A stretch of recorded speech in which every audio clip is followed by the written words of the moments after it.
देखिए अब हम लोग फाइंड करेंगे potential at any point due to electric dipole. इसके पहले हम लोग पोटेंशियल फाइंड कर चुके थे ड्यू टू इलेक्ट्रिक डाइपोल, जो कि पहला था आपका एक्सियल कंडीशन में फाइंड किए थे, और दूसरा अपन जो है को एक्सियल कंडीशन पर पोटेंशियल फाइंड किए थे due to electric dipole. But अब आपका क्या है, इलेक्ट्रिक डाइपोल से अपन एनी कंडीशन एनी पॉइंट पर फाइंड करेंगे, मतलब potential at any point due to electric dipole. मतलब जो आपका ऑब्जर्वेशन पॉइंट है वो ना तो आपका वो एक्सियल कंडीशन पर है, ना ही को एक्सियल कंडीशन पर है, मतलब वो कुछ फ्री स्टाइल में है, कुछ एंगल बनाते हुए है। तो देखिए समझते हैं पहले डायग्राम को, मोस्ट इंपॉर्टेंट समझना। तो देखिए ये आपके पास एक डाइपोल है, ये आपका बी हो गया, यहाँ माइनस क्यू चार्ज है, ये आपका ए हो गया, यहाँ पर आपका प्लस क्यू चार्ज है। तो दिस इज द डाइपोल है। डाइपोल का लेंथ जो होगा बताने की जरूरत नहीं हो कितना, ये इसका सेंटर पॉइंट है, समझ लीजिए।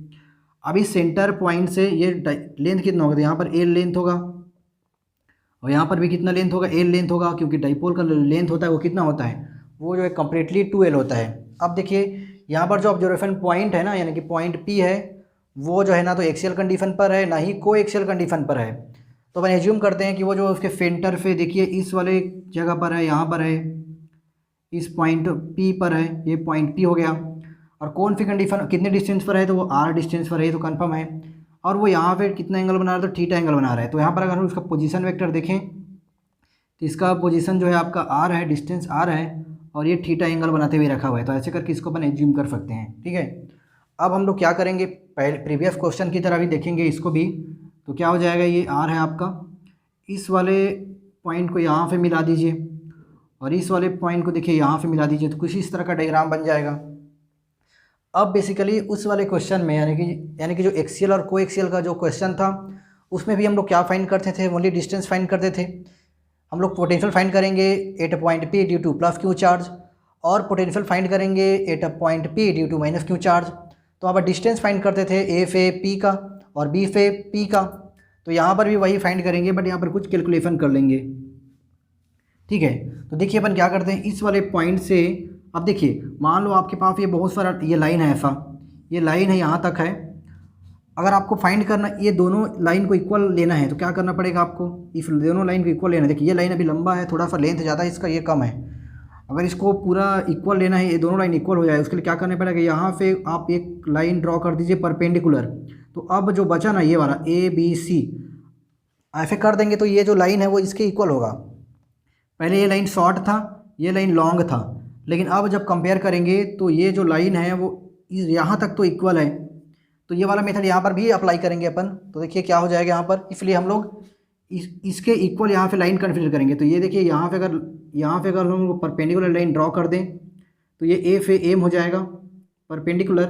तो ए से एम जो है अब इक्वल हो जाएगा ए से पी के, ठीक है। तो ये अब देखिए यहाँ पे क्या मिल जाएगा, ये ओ पॉइंट है, ठीक है, याद रखना है। तो अब क्या हो जाएगा, ए से पी जितना है उतना एम से पी है। सिमिलरली इस लाइन को भी देखिए पीछे की और आगे यहाँ पर बढ़ा लीजिए। अब देखोगे तो देखो ये जो लाइन है, ये लाइन शॉर्ट था, ये लाइन लॉन्ग है, इसको भी अपन यहाँ पे अपन परपेंडिकुलर लाइन ड्रॉ कर दें अगर, तो ये हो जाएगा आपका एन। अब क्या होगा आपका, जितना एन से पी है ना उतना ही बी से पी है। तो अपन पहले ए से पी फाइंड करते थे, लेकिन अब ए से पी फाइंड नहीं करेंगे। ए से पी तो फाइंड करेंगे, लेकिन ए से पी जो है ना आपका एम से पी के इक्वल में है। तो अगर हम लोग एम से पी फाइंड कर लें, इसका मतलब ए से पी भी निकल जाएगा। साथ में पहले फाइंड करते थे बी से पी, लेकिन अब बी से पी फाइंड नहीं करेंगे, हम लोग एन से पी फाइंड कर लेते हैं, क्योंकि एन से पी फाइंड कर लेंगे वो बी से पी के इक्वल हो जाएगा। तो इसको फाइंड करने के लिए देखिए अपन क्या करेंगे, ठीक है। अब देखिए इसमें जो राइट एंगल ट्रायंगल है आपका, अब देखिए डायग्राम समझने के बाद आप बना दें, now in right angle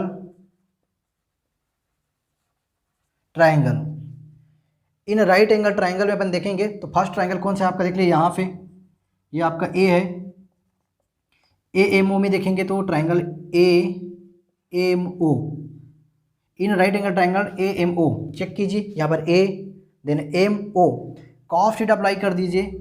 cos theta is equal क्या हो जाएगा, कॉस थीटा मीन्स होता है आपका बेस बाई हाइपोटेनियस।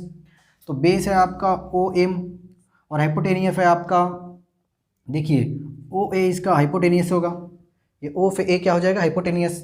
अब देखिए फॉल कर लीजिए इसको, तो O O M is equal to क्या हो जाएगा, मल्टीप्लाई करा देंगे इसको तो क्या हो जाएगा, ओ, ये हो जाएगा ओ ए कॉस थीटा। अब देखिए ओ एम जो है ना, अब देखिए ओ ए, ये ओ और ए उसका लेंथ कितना एल है, तो O M is equal to क्या हो जाएगा, एल कॉस थीटा। ये एक ओ एम की वैल्यू आ गया, ठीक है। अगेन देखो अब फिर एक ट्राइंगल में चलते हैं, नीचे साइड में एक ट्राइंगल है, यहाँ पर देखोगे तो यहाँ पर भी एक ट्राइंगल है छोटा सा। Again in right angle triangle है वो भी, in triangle B N O, इस वाले ट्राइंगल में अगर देखोगे तो उसमें भी अपन कॉस थीटा अप्लाई कर लेते हैं। तो cos theta is equal to क्या हो जाएगा, तो कॉस थीटा अप्लाई करोगे देखिए तो वहाँ पर क्या हो जाएगा आपका, तो वहाँ पर हो जाएगा आपका ओ एन, ये आपका देखिए कॉस थीटा मतलब क्या हो जाएगा, बेस बाई हाइपोटेनियस। जब ये परपेंडिकुलर है तो कन्फर्म है ये आपका बेस होगा, तो ओ एन बेस है, और हाइपोटेनियस कितना होगा, तो O B. Then O N की वैल्यू जो होगा मल्टीप्लाई करा देंगे तो कितना हो जाएगा, ओ बी कॉस थीटा।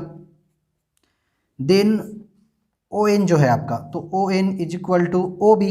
अब यहाँ पर देखिए ओ बी, यहाँ पर ओ टू बी वो भी एल है, तो एन इज इक्वल टू क्या हो जाएगा, एल कॉस थीटा।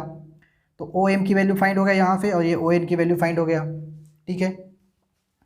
अब देखिए ये दोनों पॉइंट होने के बाद, ठीक है, अब इसको ये समझ में आ गया, मैं इसको एक जगह पर लिख लेता हूँ, ठीक है। तो देखिए क्या क्या फाइंड हो चुका है, अगर लिखना है तो वीडियो पॉज कर दीजिए, ठीक है। तो देखिए क्या क्या फाइंड हो गया, मैं इसको जगह नहीं इस स्पेस कम इसलिए अपन ऐसे लिख रहे हैं। तो ओ एम की वैल्यू जो है आ चुका है कितना, एल कॉस थीटा, और ओ एन की वैल्यू जो है ना वो कितना आ चुका है, वो भी एल कॉस थीटा।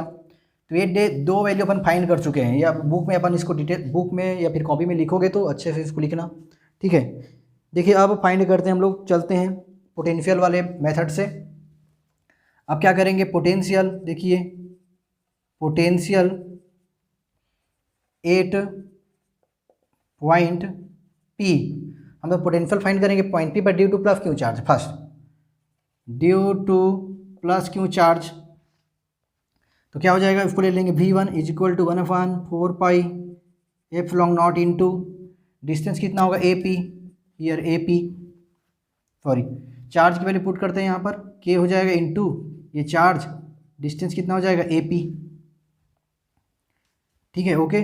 सेकेंड क्या फाइंड करेंगे, देखिए यहाँ पर अब देखो यहाँ पर जो ए पी आया है ना, अब देखिए यहाँ पर जो बट ए पी जो है आपका, ए पी जो है मैंने बताया आपका कि जो ए पी होता है वो इक्वल होता है ओ एम पी के, ठीक है। ए पी जो होगा वो इक्वल होगा एम पी के, क्योंकि ये जो लाइन है इसके साथ इक्वल होगा, मैंने पहले बताया था ए पी इक्वल है आपका एम पी के साथ। और जो एम पी है, ये जो एम पी है आपका, एम पी है वो क्या होगा, एम पी अपन फाइंड करना है, अपन को एम से पी फाइंड करना है, तो क्या कर सकते हैं, एम से पी फाइंड करना है तो ओ पी में से क्या कर सकते, देखो ओ पी में से ओ एम को सब्ट्रैक्ट कर दो। अगर आपको फाइंड करना है एम से पी तो पूरे ओ से पी में से ओ से एम को सब्ट्रैक्ट कर दो, ठीक है। अब देखो तो अपन के पास ए पी हो गया, एम पी को छोड़ देते हैं अब क्योंकि ये इक्वल में है, ओ पी को सॉल्व करते हैं। देखिए ओ पी क्या है चेक करो, ओ से पी तो वो आर है, तो कितना हो जाएगा ये आर, फिर माइनस ओ एम, तो यहाँ पर देखिए ओ एम है, ओ एम कितना है एल कॉस थीटा, तो ये हो जाएगा एल कॉस थीटा। अब इसको यहाँ पुट कर दो आप, तो क्या हो जाएगा V one is equal to 1/4 pi F from naught के into Q by R minus L cos theta. This is the equation number 1, ठीक है। अब देखिए अब फाइंड करेंगे हम लोग पोटेंशियल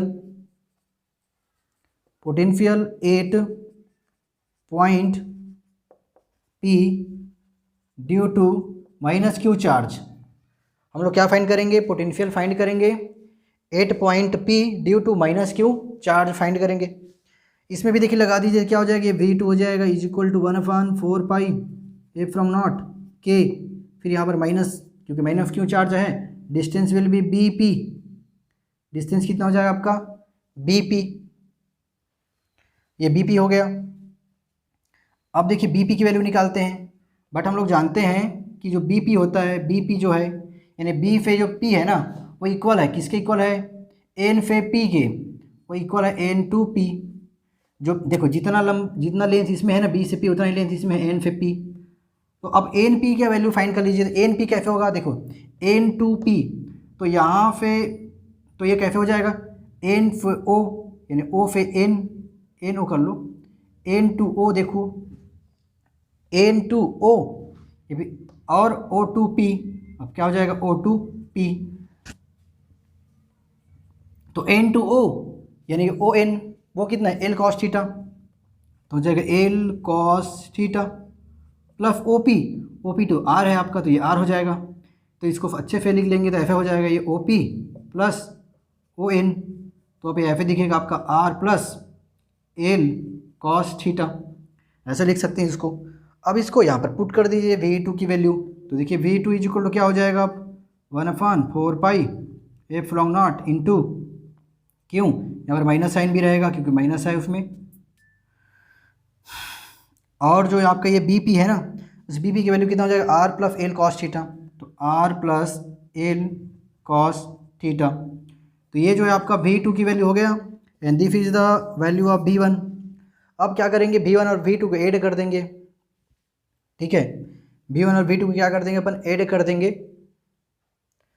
तो चलिए देखते हैं ऐड करके कितना आएगा। तो ये वी वन की वैल्यू है, वी टू की वैल्यू है, ठीक है। अब चलिए वे ऐड करते हैं दोनों को।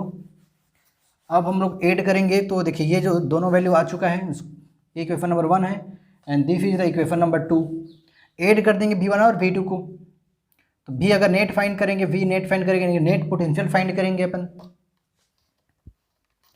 V नेट पोटेंशियल फाइंड करेंगे तो क्या हो जाएगा V1 प्लस V2।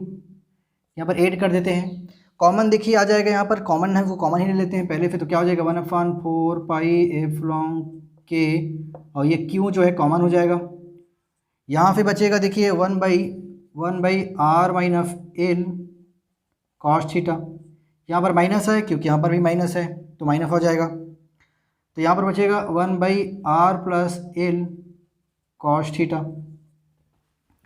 ये दोनों को अपन ऐड कर दिए। देखिए अब सॉल्व करते हैं इसको, अब सॉल्व करेंगे तो क्या हो जाएगा Q/4 पाई एप्सिलॉन नॉट के इंटू, सॉल्व करेंगे देखिए इन दोनों का मल्टीप्लिकेशन होगा तो क्या हो जाएगा r minus L cos theta into R plus L cos theta, LCM लेने के बाद मल्टीप्लिकेशन हो गया। ये वाला टर्म यहाँ पर आ जाएगा तो क्या हो जाएगा R plus L cos theta. इस वाले टर्म को यहाँ भेजेंगे और साथ में माइनस लगाएंगे तो क्या हो जाएगा माइनस आर, और माइनस एन माइनस क्या हो जाएगा प्लस एल कॉस थीटा। अब देखिए यहाँ पर जो माइनस आर है प्लस आर है कैंसिल आउट हो गया वहाँ से, तो बचा क्या Q then 4 pi epsilon naught के इंटू, देखिए एल कॉस थीटा क्या हो जाएगा 2l cos theta divide by, इसको भी लिख देंगे आर के square minus L square cos square theta. ये भी फार्मूला से आ गया a माइनस बी और a प्लस बी, फार्मूला क्या हो जाएगा a का स्क्वायर माइनस b का स्क्वायर, तो ये हो गया। बट हम लोग जानते हैं कि जो P होता है यानी कि इलेक्ट्रिक डाइपोल जो मोमेंट होता है वो which is equal to Q into 2L, P is equal to Q into 2L। तो यहाँ पुट कर देखिए Q है यहाँ पर, ये 2L है, उसकी जगह पुट कर दी तो क्या हो जाएगा V नेट अगर क्या निकालेंगे तो क्या हो जाएगा आपका Q इंटू 2L जो हो जाएगा P, Q इंटू 2L का P और कॉस थीटा तो कॉस थीटा डिवाइड बाई क्या हो जाएगा ये सब जो बचा है आपका, इसके नीचे में इसको लिख लीजिए 4 पाई एप्सिलॉन नॉट के, ठीक है, और ये हो जाएगा वहाँ पर 1 बचेगा और ये हो जाएगा आपका R square minus L square cos square theta. तो ये आपका फाइनल जो है इस तरह से ये डेरिवेशन आ जाता है। तो ये आपका फाइनल डेरिवेशन है potential at any point due to electric dipole. तो ये थोड़ा सा कॉम्प्लिकेटेड है, इसको 1-2 बार और रिपीट करके देख लीजिएगा, ठीक है। तो चलिए वीडियो यहीं पर समाप्त करते हैं।